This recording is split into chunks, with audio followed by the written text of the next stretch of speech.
All right, so we're going to start in the north by the duck, and we are going to proceed down to point number 1 as a group. And at that point, we're going to start splitting off. The initial goal is try to locate the ASAT site before all hell breaks loose.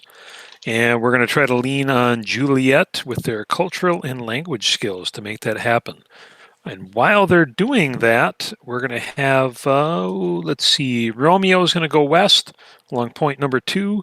And while we're going west, we're going to send some people up to the northwest forest to try to locate an ASAT site there. If we don't find it, we will leisurely make our way down to number 3 and hold while the other teams are getting intel in their areas. Juliet is going to end up escorting Sierra down to the Cotumbi Gulch area where they are going to scout that, while Juliet checks out the Rangolan Ravine area. Once we have gotten recon on all those areas, hopefully we'll know where the ASAT site is. And then Romeo is going to make an assault to knock out the helos at the airbase in the southwest. Then the 3 groups will meet at point 8 and assault the garrison. And then we will move to the ASAT site from there. If we haven't found it by then, we'll just keep looking. This is a big-ass map, so you're going to have to use your own initiative because I'm not going to micromanage you. I'm going to have a hard enough time even knowing where the hell you are. So we'll just go from there. Questions? I'll add a couple game design things here. It's set to go at about 3 hours, this mission. So if it looks at like 2.5 hours, we found the garrisons or whatever, but we have not found the site, we can call it there and then return to it and start the assault on the site in a different game. I don't think that's going to happen, though. I'm confident that you guys will be able to find it. But that's the backup plan, so we won't drag this on to be a 4.5 hour op. The other thing, too, is that over half of the team are Namibian. I mean, they all speak English and Afrikaans and German, Otihera, Osifambo, and Setswana at least, and like some of the Bantu languages.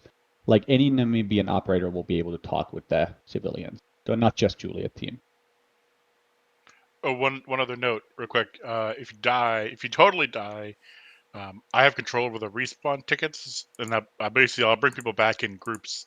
So if one of you dies, you might be waiting a little bit, but if 3 or 4 of you die, then you'll come in as like a backup Namibian with a vehicle or something and try to relink with folks. So don't, if you die, do your best not to die. Do your best not to die. Yeah, it would be ideal if no one died. Yeah, that'd be perfect. Actually. I promise I will never die. Did the people using the ELINT thing, whatever, get practice with it? As soon as the mission launches. All right, Zeph, give a quick verbal idea of how that radio device works. Oh wait, I'm an auto rifleman. Never mind. Oh sure. There's a little manual in the map screen if you ever need it.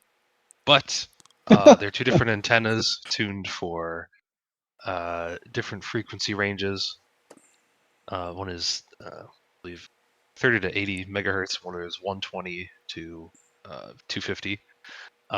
You put it on your Spectrum device, aim down sights to bring up the little display. You have a spectroscope. Wherever you're pointing, if it detects a signal at a certain frequency, it'll give a signal with a strength based on proximity. You can tune your little, use a scroll wheel to try to identify it based on the frequency. There are a bunch of stuff in the map that will just emanate radio signals. They should be marked on the map. Everything else is up to you to figure out. So we're looking for specific frequencies to spike? Any frequencies of the AO are unknown. Vehicles will be on the low band between 30 and 80, and then if you can pick up on PLA radio, personal radios, they'll be between 120 and 250. Does this properly simulate Havana syndrome? Yes, you'll start getting a headache right away. Yeah, it simulates Havana a good time. So, I got a question for the group lead. What's our ROE in general in terms of like engaging with stuff? Initially, try not to, unless you're going to be made. But if you're in a situation where you got to shoot, then you shoot, and we just roll with it. But ideally, we'd like to wait until we get the recon done first. And the enemy does not expect us to come here. So this is a pretty this is very far behind enemy lines. The enemy's not here with like armored columns waiting to bang us out or anything like that. And Elendil Azus will be making essentially so the patrols are just patrolling. They are not looking for us initially.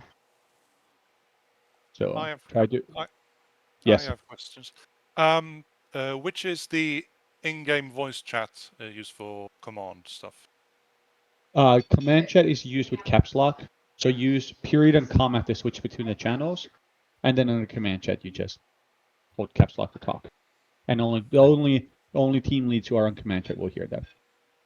Right. So it's command chat we want to switch to? I think Or so. what's the name of the channel we want to be on? Oh, you could be on command chat, yeah. Everybody on command chat who needs to talk to. Gotcha. You got to deal Uber- with that Steam vac ban.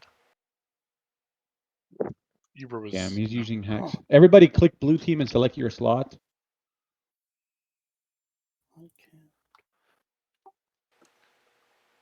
I'm gonna take us to the. Just as a heads up, I'm running a little late here. I underestimated how long it would take me to get these mods loaded in.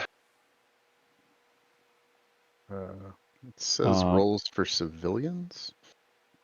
That would be Elendil.